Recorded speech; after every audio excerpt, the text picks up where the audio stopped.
I was sitting on the couch watching a movie with my mom and dad, when suddenly the door slammed shut and we all turned our heads to see what happened. Yep, that's my big sister Taylor making an entrance. She slumped down on the couch and banged her feet on the coffee table. Then, as she scrolled through her phone, she looked up at us and huffed out, why are you all gawping at me like I'm an animal in a zoo?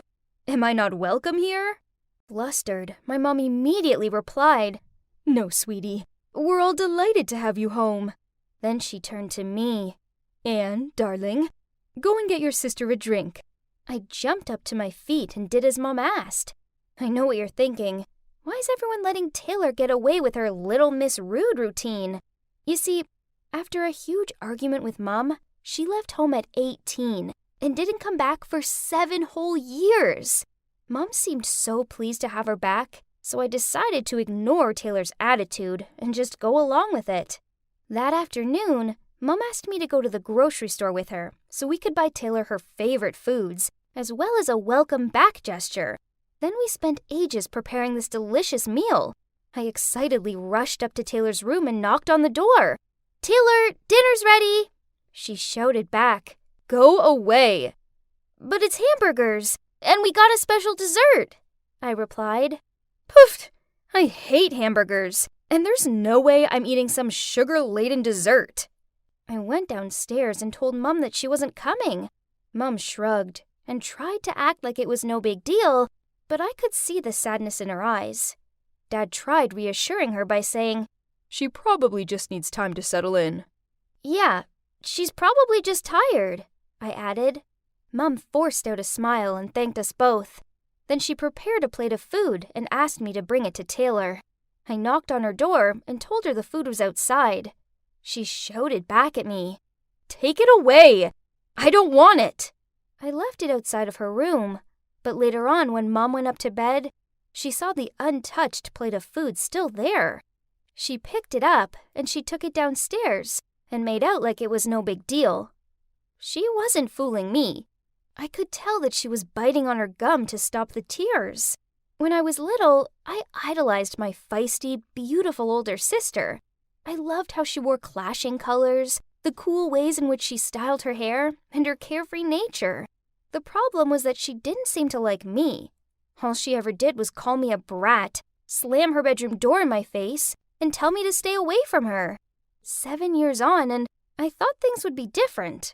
She wasn't a teenager anymore. She was an adult.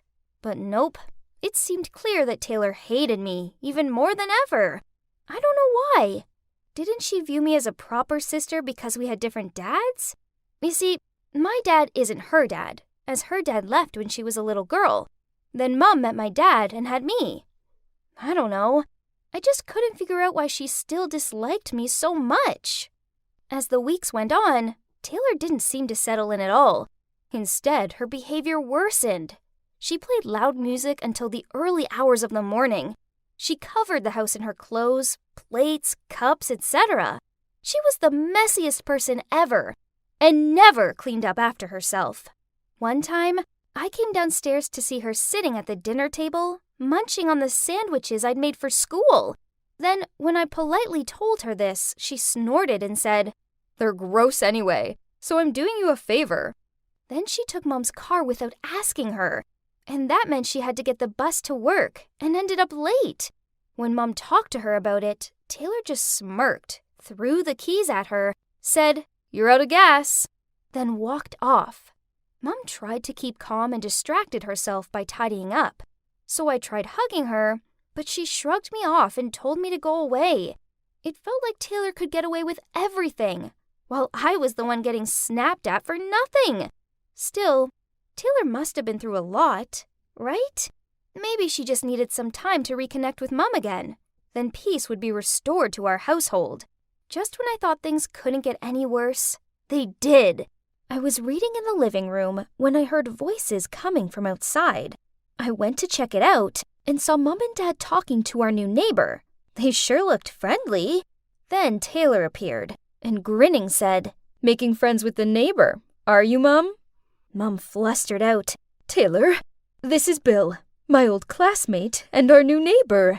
Isn't it a small world? So, you're Mom's age? Whoa, you don't look like it. Hang on, didn't you say you had a crush on some Bill? I see why. It's just a shame you rushed into remarrying, isn't it? Mom and Bill gave awkward looks, while Dad was gritting his teeth. Uh-oh, he didn't look happy. Lovely to see you, Bill. Mom muttered out before she pulled Dad and Taylor inside. Behind closed doors, she frowned at Taylor, but she just shrugged and left. This must have been playing on Dad's mind, as that evening I overheard him question Mom. Why did you never mention this Bill before? Honey, it was just a slight crush when I was a teenager. You know how it is. Yeah, sure. Dad scratched his head. Now I was stuck in the middle of all this tension, and it was all down to Taylor stirring the pot again. Then a couple of days later, Dad came home from work and immediately started freaking out. The bank called. Apparently I spent an obscene amount of money in a watch store. Was it you? Mom shook her head. I didn't know anything either. Then Taylor piped in. Speaking of buying stuff, we do need to get something for Bill's birthday.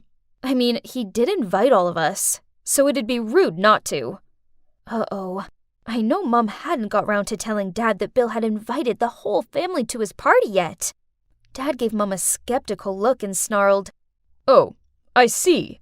You used my money to buy your high school sweetheart an expensive watch? Listen to yourself! You're being ridiculous! I'm not going to stand around and listen to you accuse me like this. Then Mom stormed off. I really wanted to tell them how this morning I'd seen Taylor lingering in their room, looking suspicious. But how could I bring this up when the atmosphere was so intense? I decided I needed to confront the source of the problem, Taylor. When it was just the two of us, I said to her, I know it was you. I saw you snooping around Mom's stuff. She just shrugged and replied, Little Anne, seems you're smarter than you look. Yeah, I did it. So what? Why are you being so cruel? Mom and Dad might split up because of you. To my shock, she grinned and she said, Well, that is my plan. Why should you get to play happy families when I'm stuck here without my dad? What? How could she be so selfish? I couldn't hold back my frustration anymore. How can you do this to Mom? I won't let you get away with this. Is that so? And what exactly is a quiet mouse like you gonna do about it? Then she shoved past me and walked off. I know I needed to tell Mom, but this meant breaking her heart.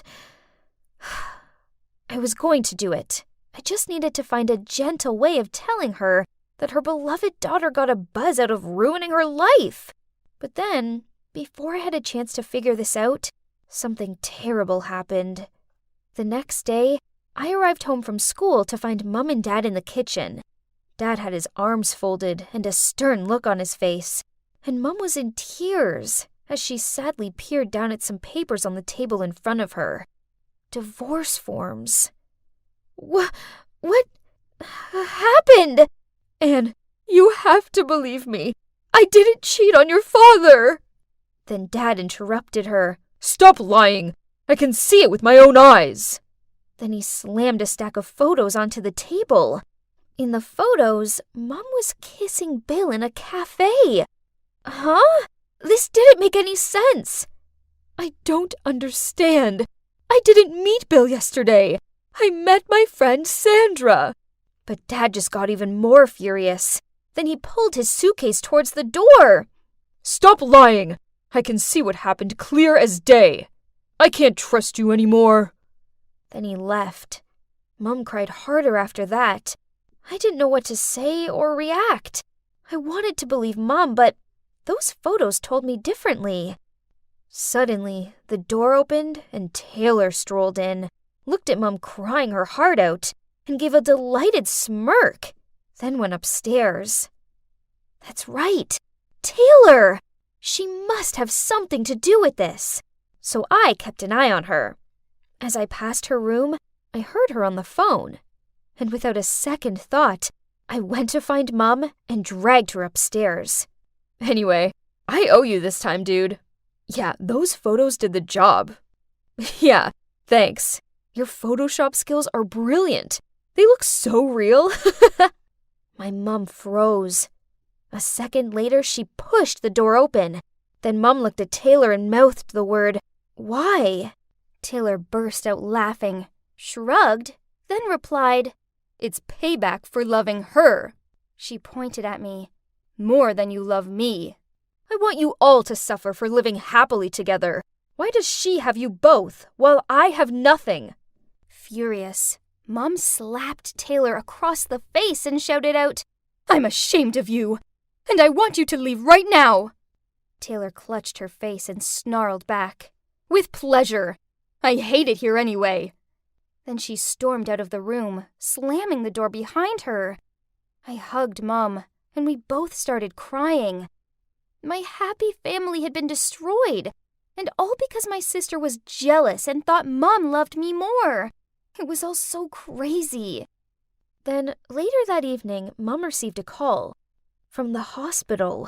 Mom's face dropped when she told me that Taylor had been in a car crash. We rushed to the hospital, and the doctor told us Taylor needed emergency surgery. But as she'd lost lots of blood, she needed a blood donation. The problem is that she had a rare blood type, but luckily, Mom had the same. So without any hesitation, Mom told the doctor to take as much blood as Taylor needed just to save her. After the blood donation, Mom didn't recover as fast as expected. Instead, she turned weak and needed medical care. So now, Taylor was in the surgery room, and Mom was in the intensive care unit. This was terrifying. What if I lost them both? I called Dad and spilled out everything that had happened to him, and he immediately rushed to the hospital. The wait was agonizing, but when the doctor came and told me they were both going to be okay, and I could go and see Taylor, I cried with happiness. Seeing her lying there bruised and afraid, I saw a vulnerable side to her that I hadn't seen before.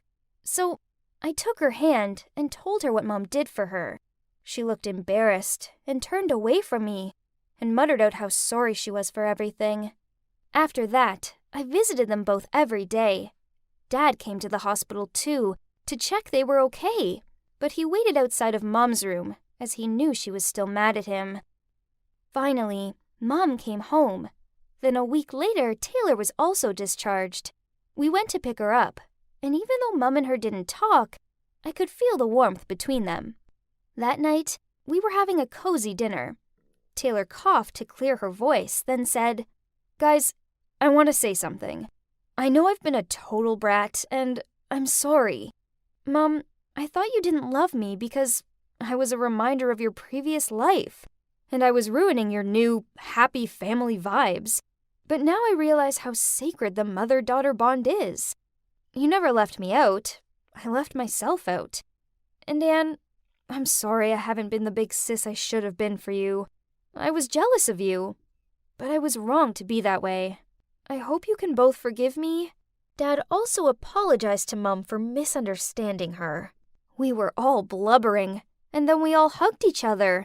We didn't need to say anything. Our actions were enough. We were family, and we loved each other. Families aren't always straightforward, but family is family, through the good times and the bad. And they're always worth fighting for, regardless of how out-of-this-world annoying they can be at times. Trust me, I know all about it.